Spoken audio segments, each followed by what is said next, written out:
je vais vous raconter l'une de mes histoires préférées. Dans le ventre d'une mère, il y a deux bébés. L'un se tourne vers l'autre et dit « Dis-moi, crois-tu en la vie après l'accouchement ?» Et l'autre répond « Pourquoi ? Oui, bien sûr que j'y crois. Il doit y avoir quelque chose après l'accouchement. Peut-être que nous sommes ici pour nous préparer à ce qui sera plus tard. » Le premier reprend « Mais non, non, il n'y a pas de vie après l'accouchement. Quel genre de vie serait-ce » ? « Je ne sais pas, » dit le second, « mais il y aura plus de lumière qu'ici. Peut-être que nous marcherons avec nos jambes et mangerons avec nos bouches. Peut-être que nous aurons d'autres sens. Peut-être qu'il y aura des choses et des instants que nous ne pouvons pas comprendre maintenant.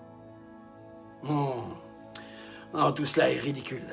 Marcher est impossible, et manger avec notre bouche, c'est absurde. Le cordon ombilical est ce qui fournit scientifiquement la nutrition et tout ce dont nous avons besoin, mais c'est beaucoup trop court pour pouvoir marcher et nous éloigner. Non. La vie après l'accouchement doit être logiquement exclue. Le second. Et si c'était juste différent de ce que c'est ici? Peut-être que nous n'aurons plus besoin de ce cordon physique. Le premier est un peu en colère. S'il y avait une vie après l'accouchement, alors, dis-moi pourquoi personne n'est jamais revenu de là. L'accouchement est la fin de la vie, point. Et après l'accouchement, il n'y a rien d'autre que l'obscurité, le silence et l'oubli. Cela ne nous mène nulle part. Non, pas nulle part. Nous irons certainement à la rencontre de notre mère. Elle prendra soin de nous. Mère? Tu crois réellement en la mère? Et si la mère existe, où est-elle? Eh bien, je crois qu'elle est tout autour de nous.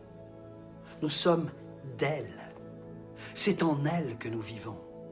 Sans elle, ce monde n'existerait pas et ne pourrait pas exister.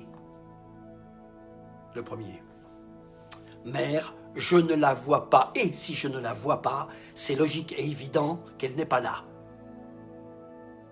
Alors, le second répond doucement. Mon frère, n'as-tu jamais remarqué que lorsque l'on fait silence et que l'on écoute vraiment, on peut percevoir sa présence? Oui. On peut entendre sa voix aimante appeler d'en haut. On peut même entendre le battement de son cœur et entendre son désir de nous donner éternellement la vie.